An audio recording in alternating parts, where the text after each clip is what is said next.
Labas rytas, 31 pamoka, aš ką tik atsikėlęs, visas užtinęs, bet noriu daryti pamokas, kol aš turiu laisvo laiko, nes visgi, kad ir 2 savaitės būsiu Lietuvoje, bet, reikaliukų yra.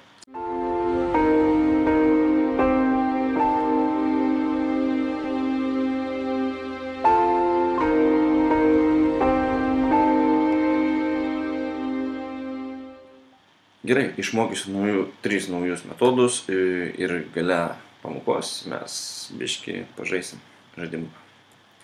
Gerai. Pirmas metodas, kurį noriu išmokyti, iki jo dar daeisime. Pirmiausia, mums reikia, aišku, susikurti naują kintamąjį. Kitaip sakant, array. Atsiprašau dėl balso. Nežinau, kas yra, lyg ir negeriau vakar. Pavadinkime daiktai.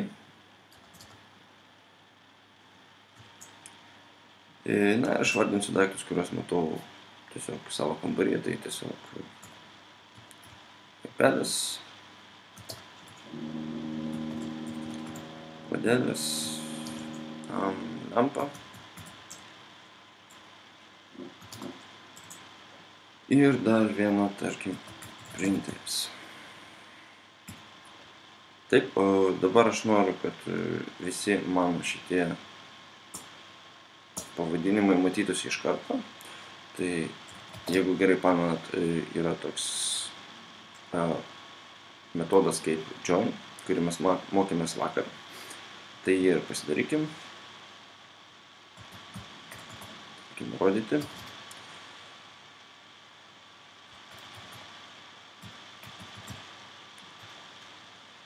Ir aišku, norėčiau, kad būtų su brūkšneliu. Skyrybos ženklas būtų brūkšnelis, ta prasme, ir aišku, dokumentuojat.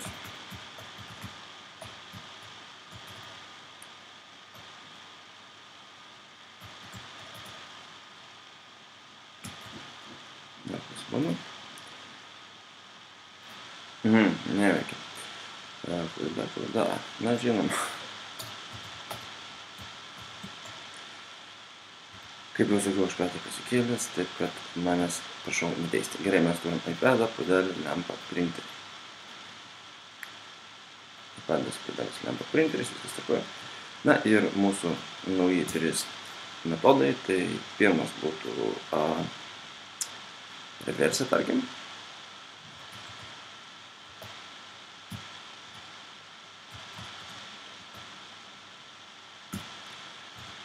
Ką jis daro? Dabar žiūrėkite, mes turim iPad, puodelis, lempa, printeris. Ir refreshinam, mes turim printeris, lempa, puodelis, iPad.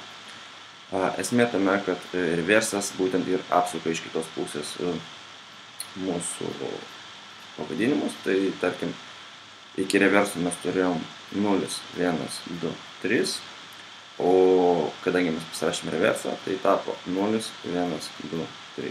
Kitaip sakant, pradėjau skaičiuoti nuo kito galo. Kitas mūsų metodas vadinasi push.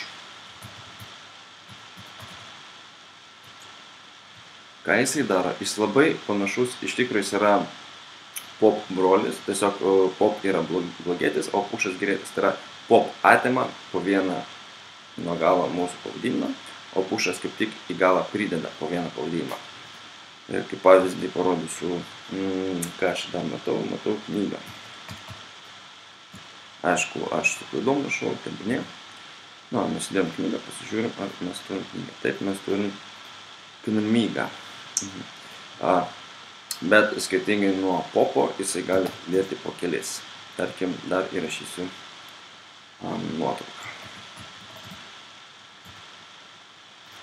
Ir kaip matote, mes turime dar ir nuotrauką. Tai yra, galima į mūsų kintamąjį pridėti kiek tik norime pavadinimų, būtent kas susijęs su to kintamu. Galime pridėti, kas nesusiję. Čia jau priklauso nuo jūsų. Tai paskutinis mūsų metodas yra sort.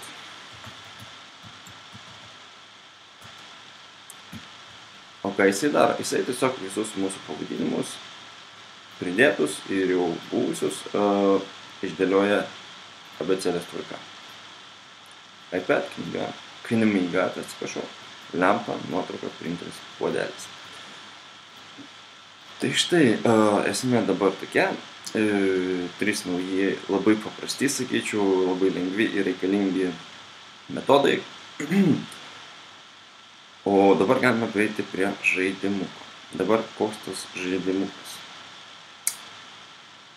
Padarysim taip. Aš įdėsiu dar porą, sakykime, tušinukas. Ir taupyklę.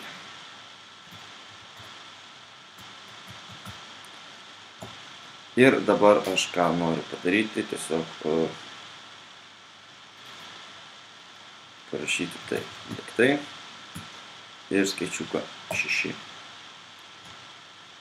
Aš dabar noriu, kad jūs pakomentuotumėt, nesvarbu ar Facebook'e, ar YouTube channel'e, kuris būtent variantas čia bus. Ta prasme, kuris bus 6 iš visų šitų pavadinimų, iš visų šitų daiktų, kurie yra mano kambaryje, panaudojus reversą, pridėjus kelis ir išlygavus pagal abėcėlės tvarką. Taigi, kuris yra 6? Laukiu atsakymą.